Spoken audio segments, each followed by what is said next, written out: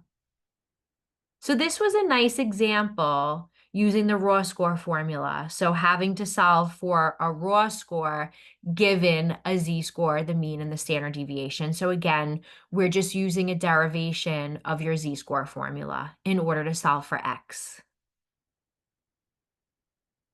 Let's do one more example and then we'll wrap up this lecture.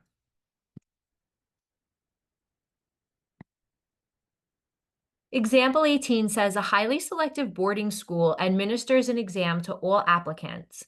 One particular student received a test score that was 1.5 standard deviations above the mean. The exam has a mean of 110 and a standard deviation of 12. What score did this student get on the exam?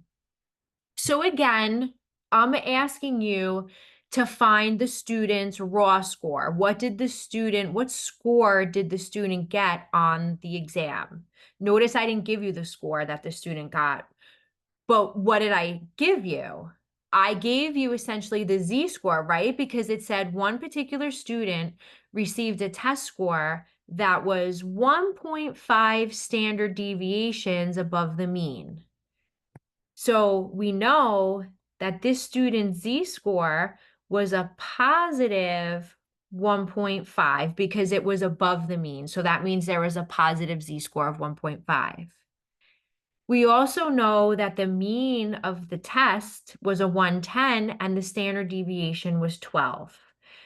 There was no mention of a sample. We're assuming this is for all applicants. So I'm going to use the symbol for the population mean, which is mu. So mu is 110. Sigma, which is the population standard deviation, is 12. And now we want to know what score did this student get. So I'm going to use my raw score formula again. So x is equal to the mean mu plus the z-score times the standard deviation, and we'll plug in. So we're going to get 110 plus the z-score, which is 1.5, and then we have to multiply that by the standard deviation, which is 12, and we'll do this last one together.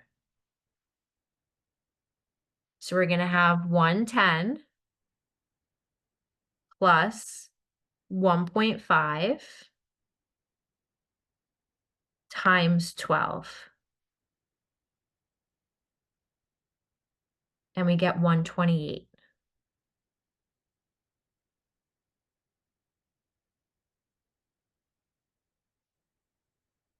So the student scored a 128 on the exam. So I'm going to stop this lesson here.